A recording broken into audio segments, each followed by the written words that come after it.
YENGSINSI KHANGHOUSI Manipur channel da Shanjitkumar punamuk taram nokseri.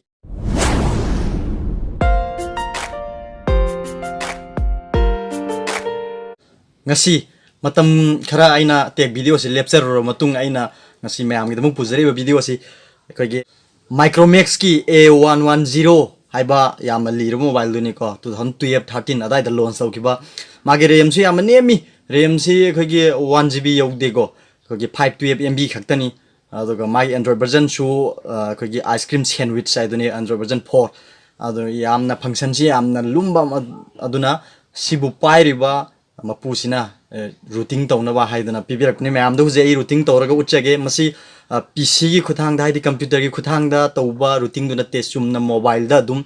routing tawba haidi king root ki mateng na routing tawbugi maongdo mak aisida haijage kanagum mana phone si king root na tawba yadragadi akogi computer da pusilaga routing tawbiyo adubu yani haina lawjei masi gi mediatek processor si gi oina masi yani haina ina lawjei adu hujik yengminar si king root na hairiba liraba sigi mobile si liraba mobile si hujik routing tawbu si hujik mayam yengmina si ko yayam di yade do sum yengmina si aduga amana ai mamang da video sing si routing tawbugi video dei thagat chakhe aduga routing tawraba matung da aikoina mobile si matoukaramna mangon dagi nungai badu logani haidi matoukaramna nungai na si nagani RAM chauthon ni aina mamang gi video sing da panjagre ko RAM chauthon ba internet memory chauthon ba game sanabada hana heng taramba kholamba amata leiraroi haidana aina haikibdu madu soidana ai mathangi video sing da I utnaba tawjage haidi routing tawra matungda mobile sina hena nungai be hen ba routing tawdabdagi tawgiba mobile sing hena nungai be di maongdo ai utchage adu ngasi gisna ai routing tawbuduni hujik lakpiro mobile sing kon nai utchage marup sing masi yengbiu si yamna liraba akoi Micromax ki A110 haiba model duni ko canvas ki ase ai model si yenghanjage yamna nungai traba mobile ni kuire matamam dadi yam nungai ramba du hujikti yamna kuiraba adu gumba ariba mobile sing hai tare to my model number si yengbiu model Micromax A110 ni ko my Android version na 4.0.4 haidi 0.4 haidi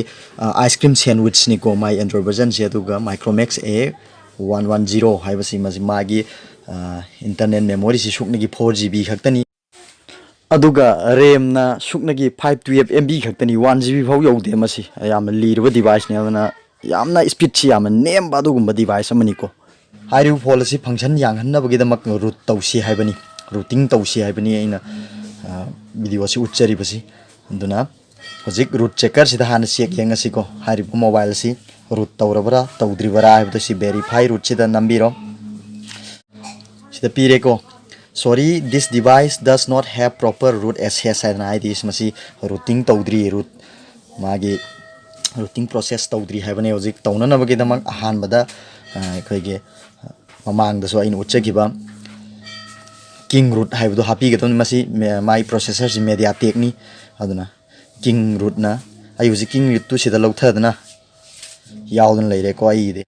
hariba king root haiba APK si lauthana bagi damak ai description gi link da pirga thamjaram ge kana mana lauthaning ba leiraga su lauthabiu tu hariba king root hariba application ji mahana si install tawbi gadam ne ko aduk mamang da so ina king root na routing tawbugi maong da utchakhrabani hariba device da su king root na routing tawbu yabra mai pak ngambra haibadu khoi myam sig yengminar si routing bu tawradi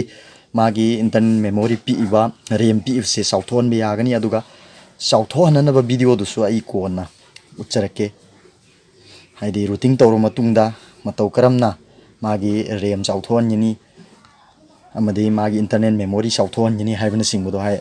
hujikan gi anauba mobile singsiga mana hangadoribani anauba Android version mafam sidai da install tawbu yagani Android version oining ba hujikan gi tholai ba Android version ama hexida hairiba singdo ai mathangi video singda loina utna bana jagi hujiki aina lauthagriba application do silaire ko to hujikti app toit ana leiriba se masigi application ni hujik lo sida sanction biraga sidagi king root tu phangani ngai miners hairiba hujiki app toit ana thokpu da sanction laga sigi sumaina king root si phangani ko matam sida sigi install sida nambiraga install tawbi ga damni si hujiki hariba app toit ana haiba application dugi manung da king root si yawarga leiramgani matam du sumaina download tawbiraga हाइरिबा King Root से install तौबिगदबनी हौजिक King Root से download तौब लोइख्रे अदुना install अमुक तौबिरो सिगी पैकेज इंस्टॉलर से संक्षिनबिरो सि ओके नंबिरो अदु मथंग द सिगी इंस्टॉल से दमुक नंबिरो यारे स्मार्ट इंस्टॉलिंग तौरी हौजिक इंस्टॉल तौब लोइख्रे अदुना सि एप्लीकेशन से इंस्टॉल तौब लोइख्रे उन ओपन तौबिरो हाइरिबा एप्लीकेशन से किंग रूट से ममांग द सोइना J2 द उच्चख्रबनी हाइरिबा सिमजु इंखतपिरो सुमायना अदुगा सिगी ट्राई इट से नंबिरो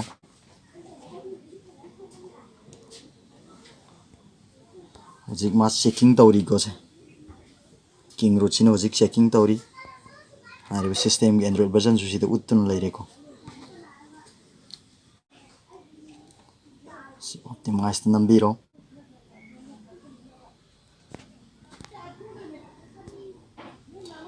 हजिक मा रूटिंग तौरी को रूटिंग की प्रोसेस का चथारी सि लोइबो ngaimiनागदबनी हजिक गेम बूस्टर हाइदना हजिक सुमायना गेम गिदमक बूस्टिंग तौरी को सि हजिक डिटेल हाइबसिदा दंबिरो हजिक 100% जौसिलखरेको अदुगा हजिक सिगी एडवांस परमिशन हाइदु संगसिनबिरो सिदा ओके तौबिरो अदुगा हजिक सिगी गेट रूट हाइसिदा संगसिनबिरो सिगी गेट रूट सिदा ओके तौबिरो हजिक रूटिंग प्रोसेस का चथारी को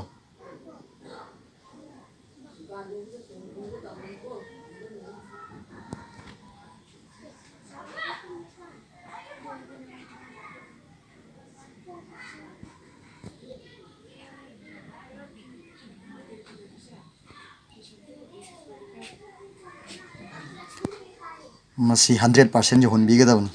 अदुगा सुमायना फोन से रूटिंग तौरिंगे द मसाने रिबूट तौबुसु याय मदु करिसु पाखत पिरनु मसाने रिबूट अमुक तौजरकनी हजिक 22% यौरे मसी 100% जो होनबीगदबनी हजिक 99% यौरे को 100% यौदरे तंगायरे लोइदोबा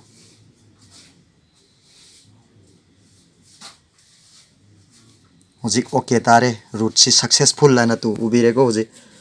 रूट सक्सेसफुल लाइन था लेरेको से यारे हजिक फरे फोन से बैक तौथोकपिरो पुन्ना अमुक सुमायना मक संगसिनबिरो बैक तौबिरगा अदुगा सुमायना संगसिनबिरगा नसाइगी रूट चेकर दु मदु चेक अमतंग तौबिरो सिगी रूट चेकर सिदा संगसिनबिरो अदुगा चेक अमतंग तौबिरो फोन से रूट तौरब्रा तौद्रिब्रा हाइबदुगी अमतंग येंगमिनसिको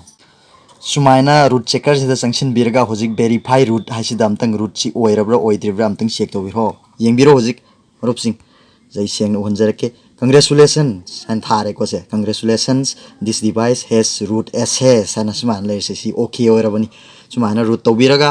रूट तौर मतुंगदा मागी रैम पीएमबा इंटरनेट मेमोरी पीएमबा गेम सानबा यादबा अदगी एंड्रॉइड वर्जन हानेगी अरिबो ओइना लेरमसे लोइना नौथोनबे यारनी हाइबा वफमसिने थमजरिबसे सुमायना तौबियु अरिबा डिवाइस सिंगदा रूटिंग तौबगी नियम से मसी करिगुंबा फोन मसादा रूटिंग तौब याद्रगना अखोइगे कंप्यूटर सिनरगा तौबिगदवने हाइ वफमसिन थमजगी।